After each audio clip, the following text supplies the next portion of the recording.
Okay, so this is the cast of Laundry and Bourbon, and why don't you go ahead and tell us who you are?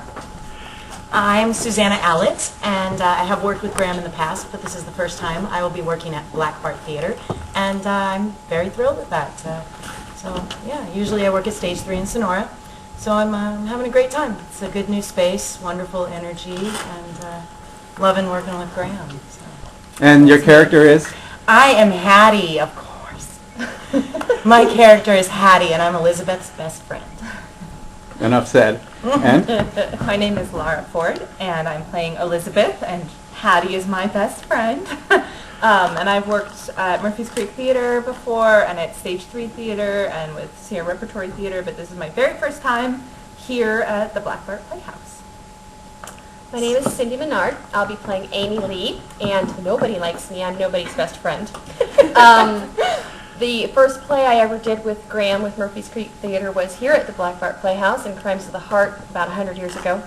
So it's really a joy to be back here again working with Graham and Murphy's Creek. So, yeah. It was actually 104 years ago. Oh, sorry. Yeah. Well, then my first question, Cindy, goes to you then. Your character, Amy Lee.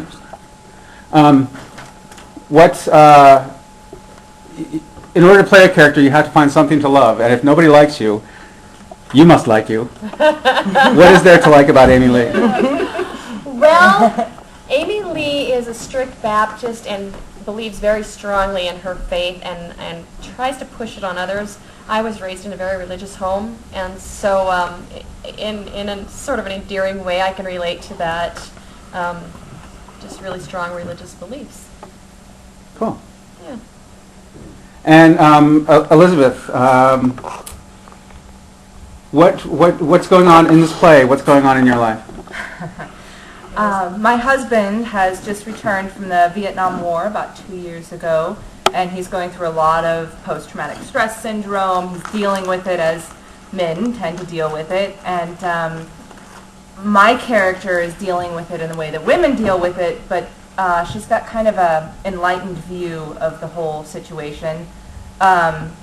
She's got, I don't want to give anything away, so she's got a lot of issues on her plate, let's just say, and kind of has a geologic view of the whole situation. She's a pretty spiritually enlightened person. Well, that's good. And having said all that, this isn't Hamlet. It is funny. Yes, it is funny. My note last rehearsal was, Lara, you're playing in Hamlet, and the other girls are the Three Stooges. So come on, let's get out of the Depression era. Which brings us to Hattie. And Susanna, what is it that you find that you can love in Hattie? Oh, wow. You know, Hattie just kind of calls it like it is. You know, she doesn't really take any crap from anybody. I do have feelings. You know, I tend to kind of make light of those a little bit when we're all, you know, hanging around. That's personal stuff. Even with my best friend, and she knows a lot about me, but there's still certain little details that she gets to learn that maybe surprise her. But Hattie's loud and brash, and basically, yeah, the Three Stooges is kind of it. She does get serious sometimes. She does take life seriously, but, you know, she gets to fly off the handle, and she gets to say whatever she wants to say when she wants to say it, and you all love me because I'm Hattie, and you're used to me. So. Well, as women, how do you think James McClure did in writing this play? Fairly well. Yeah. Yes. Surprisingly well. Surprisingly I well. hate to admit it. Right, I really exactly. do. But, you know, kind of hit the nail on the head on a few parts. You know, it's not like you haven't come across these parts where you're like, oh, I wish he would kind of get into this a little more, or, you know. Right. Oh, this playwright did not know women. Yeah, right, he exactly. Really does. But no, he did a fantastic job. I mean, I think he brings just enough of everything that needs to be brought into it. You know every single one of these characters. You are friends with them. You've seen them on the street. Right. Mm-hmm. You hang out with them. You know them. Yeah, you understand with them. Yeah, exactly. You understand what they're going through. You know what life must be like. You know, for their different scenarios, and that's another great thing is you get to see these 3 different scenarios and how we interact with each other and make that kind of a community. Well, let's bring the second half of the play in, or at least some of it. How about if we bring the boys up? Okay, now the second half of Laundry and Bourbon Lone Star is actually three boys, three guys, and two of them we have here for the interview. And why don't you guys go ahead and introduce yourselves? All right. Well, I'm Cletus Fullernoy. Cletus T. Fullernoy. T don't stand for nothing. And what's your real name? Oh, I'm Tom Heath, and I've been in theater in this area for a while. The last few years have been pretty much nonstop here at Black Bart Theater, and I'm just glad to finally get a chance to work with Murphy Street Theater. I am Robert Zellers. I'm playing Ray. I got my start here last year with MCT in Merry Wives of Windsor, and then I was just over at Stage 3 playing George Gibbs in our town, and now I'm here. So, yeah. So, Robert, tell me about your character. What's going on in his mind? Ray is the slow younger brother of Roy, Elizabeth's husband, and he's trying to help his brother pull out of this funk, and he's trying to watch out for his brother. Keep him from getting too unfriendly. Yeah, he's trying to bring him back into the world, but the world keeps changing, and Roy doesn't want to admit that. So, how do you feel about all the candy you eat on stage? oh, I love that part. That's awesome.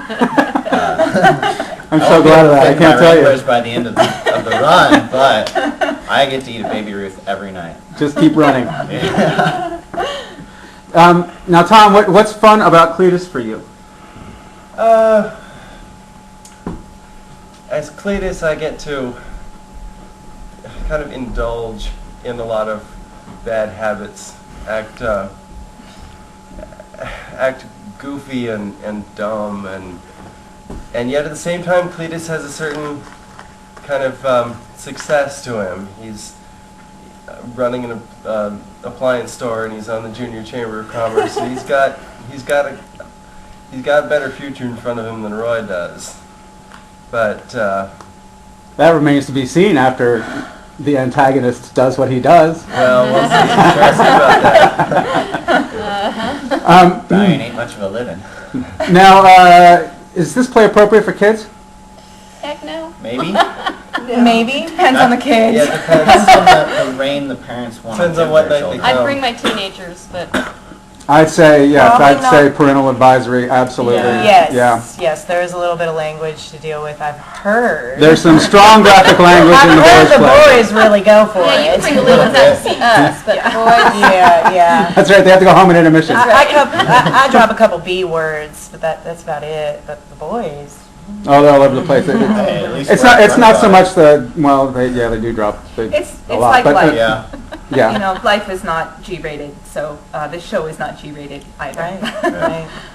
No, Lone Star, actually, I think a good analogy would be if you can imagine it taking place behind the Nugget. Yes. Yeah, Yeah. definitely. Yeah. That's I great. don't even know Laundry if and that's an bourbon? analogy. That's just That's a it, you know, I mean, Yeah. it's a local, you know, I mean, it's a local And so, hangout. does that mean laundry and bourbon's in the Nugget? Well, I guess if you do your laundry in the Nugget, then that's...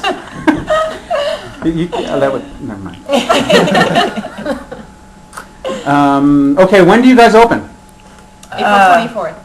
Whenever I'm... 24. Whatever you tell us to, sir. So we're let's see, what's today? Sunday. So we're like a week and a half away, a week from Friday, We're right? getting close. Right, a week Yeah. from Friday. We like to call it 2 weeks. It kind of Yeah, about 2 Yeah, weeks. sounds good. Yeah. How many Mondays? Okay. Right. Two. One.